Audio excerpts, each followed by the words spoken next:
Hello, my name is Amy Nat, and I am the current PCA National President, and I would like to take a few minutes today just to talk to our members about the companionship services exemption and some efforts that PCA has been working on, actually for a number of years now, to urge the U.S. Department of Labor to reopen the rulemaking process in order to reinstate the companionship services exemption as it existed prior to 2013, when changes were made during the rulemaking process.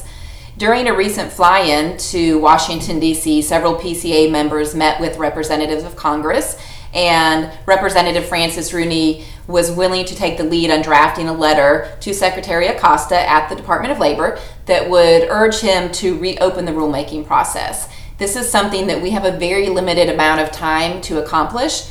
That rulemaking process has a limit of time in which it can be reopened, and so it's very, very important that we as PCA members work to reach out to representatives of Congress for each of the states that we live in, or people that we may have connections with, in order to urge them to sign onto the letter that Representative Rooney has drafted.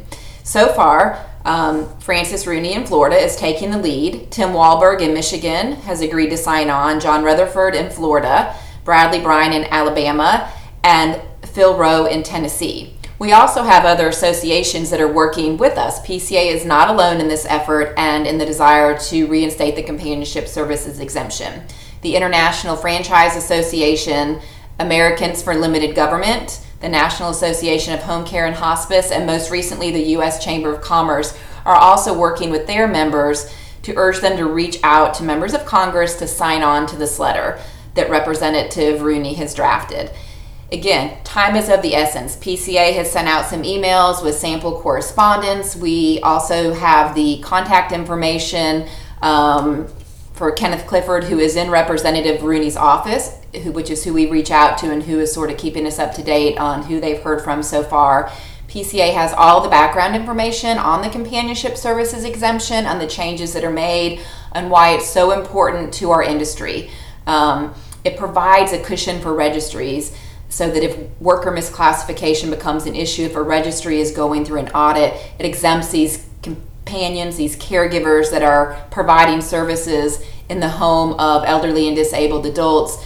It exempts them from minimum wage and from overtime. It allows them to run their business the way they want to. It allows for consumer-directed care, which PCA has long been an advocate for. So today, as members of PCA, I am urging each of you to reach out to me, to reach out to Lori Dahan, who is the president of PCA Florida, to reach out to Leah Hastings, who is our executive director, and we can get you the information that you need so that you can contact your congressional representatives and urge them to sign on to this letter that Francis Rooney has drafted and that we'll send to Secretary Acosta so that we can get the Department of Labor to reopen this rulemaking process. This is a critical issue to our industry, and I really hope that you'll take some time and effort to help PCA in this effort.